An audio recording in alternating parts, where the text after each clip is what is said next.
Merci, merci. Citoyen Maillot. Citoyen, ouais. D'ailleurs, merci d'être venu, c'est courageux. Là, je viens juste d'avoir les chiffres de la délinquance, on est mal. Hein. Vous savez qu'il y a plus d'armes de guerre en banlieue parisienne que dans la totalité des bases militaires françaises. Hein? Ouais, ça fout les jetons. Les Allemands reviennent, ils dépasseront jamais le périph'. Hein. Merci. En tout cas, merci de m'avoir invité, Michel, hein, surtout que j'ai décidé d'arrêter l'humour. Hein. Oui, il y en a qui vont dire que j'avais jamais vraiment commencé. Hein. Ça taquine un peu. Non, j'arrête, le métier d'humoriste est devenu très compliqué. Aujourd'hui, on ne sait plus trop ce qu'on a le droit de dire ou de pas dire. Hein. Aujourd'hui, pour faire comique, il y a un mode d'emploi. Hein. Il y a un Manuel Valls. C'est lui qui décide de tout. Hein. La religion, terminée. Hein. Les inquisiteurs sont partout. Tiens, il y a une semaine, en Arabie Saoudite. Vous connaissez l'Arabie Saoudite? Ce pays où on perd la tête. Tiens, pour information, c'est l'Arabie Saoudite qui a décroché à l'ONU la tête du Conseil des droits de l'homme. C'est génial. Arabie Saoudite, droits de l'homme. C'est un peu comme si demain, t'apprenais que Netanyahou était parrain de la fête des voisins à Gaza, toi. Bon, jour des élections en Arabie Saoudite, il y a une femme qui est sortie de chez elle en burqa. Les mecs l'ont pris pour un isoloir. Elle s'est fait bourrer l'urne toute la journée. Bon.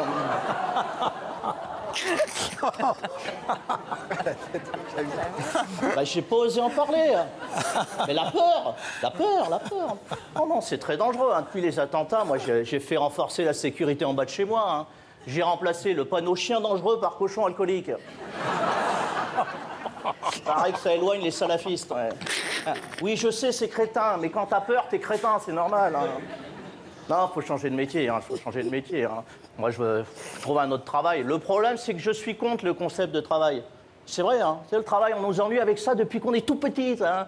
Qu'est-ce que tu veux faire quand tu seras grand? Qu'est-ce que tu veux faire? Putain, déjà, tu me lâches la joue, la vieille, là. J'ai 1 an et demi, je sais pas parler. Comment tu veux que je me projette dans la vie active alors que mon projet professionnel se résume à chier 8 fois par jour? Hein? Qui a inventé ce concept à la con qu'est le travail? À l'origine, Adam et Ève y bossaient? Non.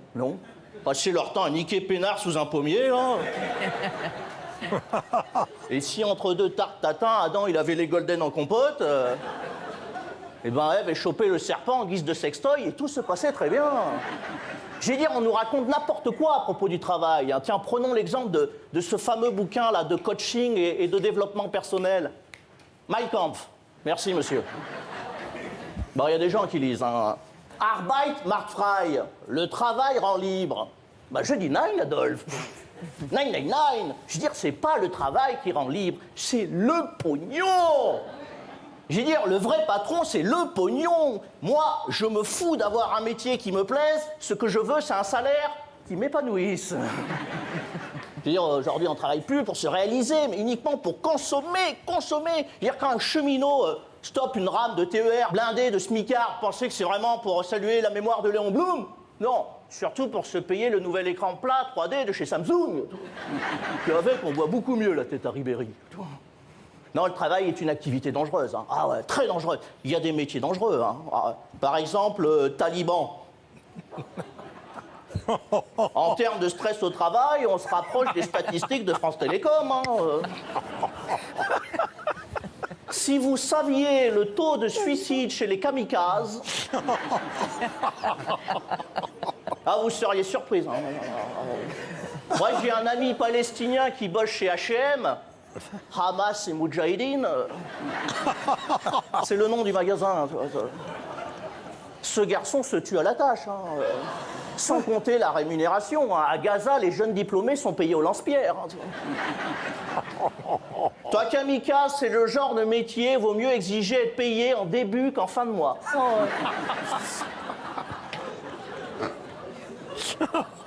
Il pouvait pas venir, là, Mokhtar, récupérer son chèque à la compta?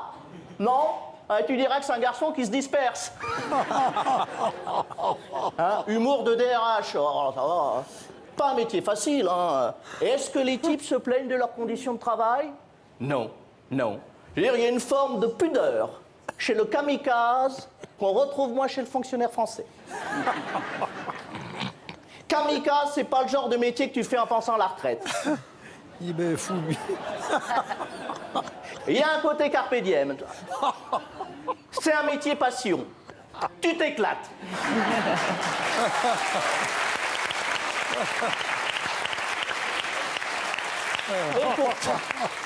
Et pourtant, les gars auraient véritable raison de se plaindre. J'ai relevé dans la presse, tout ça est vrai, hein, une information des plus sérieuses. Des terroristes ont mis au point une arme de destruction qui a la particularité de ne pas être vue par les portiques de sécurité, le suppositoire explosif.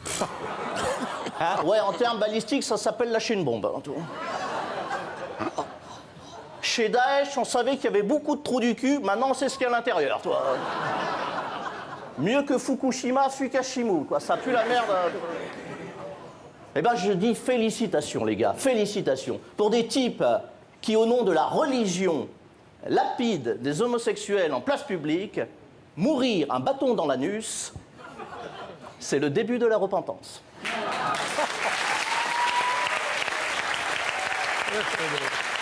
Régis Maillot. Citoyen Maillot. Alors là, Robert, je t'ai pas vu te marrer comme ça depuis longtemps. Non, mais... T'as vu un peu. On se dit, il va pas dire ça, et puis oui, il va. Il va pas dire. Non, mais l'arme absolue. Kamikaze, mieux vaut être payé au début Et- qu'à la fin. Démonstration que l'arme absolue de la cet homme est destruction fou. massive, l'arme absolue, c'est le rire. Exactement, mais exactement. Comme si en démocratie, le silence, ça devient la plus raisonnable des opinions, autant partir en dictature, hein, on gagnera du temps. Hein. Alors, C'est Régis, assez beau ce que je viens de dire. spectacle. Dictateur élu. Citoyen, 29 novembre à l'Alhambra, Ouais. représentation exceptionnelle. Oui, Hein une. Et puis après, on arrête. Hein. Oui, bien sûr. Après, on part sur les routes de France parce que c'est là où on est le mieux. Et quand tu balances ça sur scène, il n'y a pas tant des oh. De temps en temps, ouais. De temps en temps, c'est vrai que bon, les gens, les gens quand ils viennent voir ce genre de spectacle, ils savent à quoi s'attendre, hein, quoi. Et puis c'est œcuménique, hein, tout le monde en prend. C'est le pluralisme dans le rire. Hein. Mais s'ils écoutent RTL, ils sont prévenus. Ah oui, Parce oui, que oui. je t'écoute pas régulièrement dans À la bonne heure avec Stéphane Bern, Ouais. vous y allez tous les deux. Oui, oui, j'ai un nouveau. Maintenant, je fais un feuilleton radiophonique et je raconte la vie de Stéphane Bern, je l'imite. Et c'est ma marionnette, hein, c'est mon tataillé, mais bon, je mets pas la main Et- dedans. Imite-moi Stéphane. Ah oui, oh, oh mon Dieu, je suis tellement heureux d'être. Oh, Michel Drucker, encore un monument que j'ai pas encore visité. Je l'embrasse parce que. Il est